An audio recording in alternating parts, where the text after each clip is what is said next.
অনেকে বলে হাজার হাজার টাকা ছাড়া নাকি তীর্থ ভ্রমণ করা যায় না, কিন্তু বন্ধুরা, তীর্থ ভ্রমণ করতে গেলে লাগে সৎ ইচ্ছা আর ভগবানের কৃপা। এই মুহূর্তে আমরা আছি রামপুরহাট জাংশনে।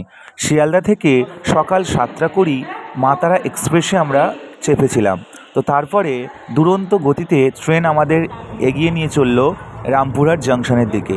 তো বন্ধুরা, অনেকে তারাপীঠ রোড স্টেশনে নামে, কেউ কেউ তারাপীঠ যাওয়ার জন্য রামপুরহাট জাংশনে নেমে টোটো বা অটোতে করে তারাপীঠে তারামায়ের মন্দিরের কাছে কোনো একটা হোটেলে বুক করে থাকতে পারে। অনেকে আবার দিনের দিন ফিরেও আসে। তো তার জন্য হাজার হাজার টাকা লাগে না। তো স্টেশন নামার পরে এই সামনের দিকে একটু হেঁটে চলে আসতে হবে। যদি হেঁটে চলে আসা যায় তাহলে 40 টাকা বা 50 টাকা গাড়ি ভাড়া না দিয়ে মাত্র 30 টাকা ভাড়া দিয়েও তারাপীঠে তারামা সরণির সামনে বা দ্বারকা নথের সামনে নামা যেতে পারে। তো আমরা দুরন্ত গতিতে এগিয়ে চললাম এই অটো গাড়িতে করে। সামনেই একটা তোরণ দেখা যাচ্ছে, আর কিছুটা এগিয়ে গেলেই রয়েছে দ্বারকা নথ এবং তার পাশে রয়েছে জগৎজননী ব্রহ্মময়ী তারামায়ের মন্দির।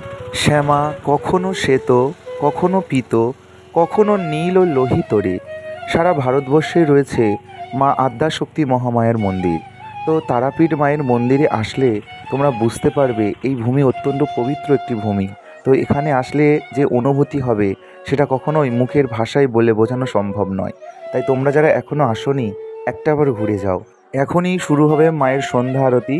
তো দেখতেই পাচ্ছ এখানে কত অগণিত ভক্ত বসে রয়েছে। এলইডি স্ক্রিনে মায়ের আরতির ভিডিও দেখানো হবে, তো সেই ভিডিওটা দেখবে বলে।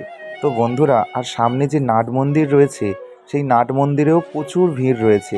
সেখান থেকে সরাসরি মাকে দর্শন করা যায়। তো বন্ধুরা, তোমাদেরকে একটুখানি সেই নাট মন্দির থেকে তারা মাকে দর্শন করানোর চেষ্টা করব। তোমরা দেখতে থাকো। তারা মাকে নিশ্চয়ই তোমরা এখান থেকে দর্শন করতে পারবে এই ভিডিওর মাধ্যমে। জয় মা তারা।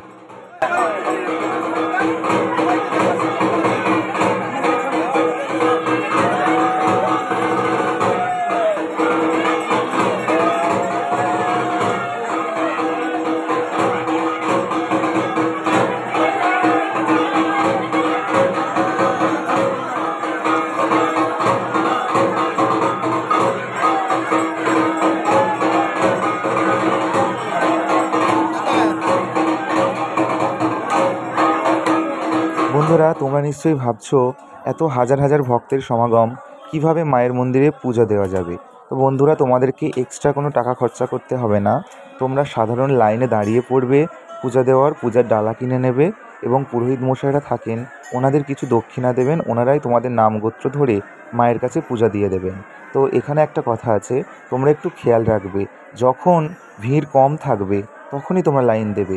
তোমরা ভোরের বেলা স্নান করে তোমরা লাইন দিতে পারো, তাহলেই সকাল সকাল পূজা দেওয়া হয়ে যেতে পারে। তো বন্ধুরা, আজকের এই ভিডিও এতটুকুই। সবাই ভিডিওটাকে লাইক করে দিও, পাশে থেকো। দেখা হচ্ছে পরের কোনো ভিডিওতে। জয় মা তারা।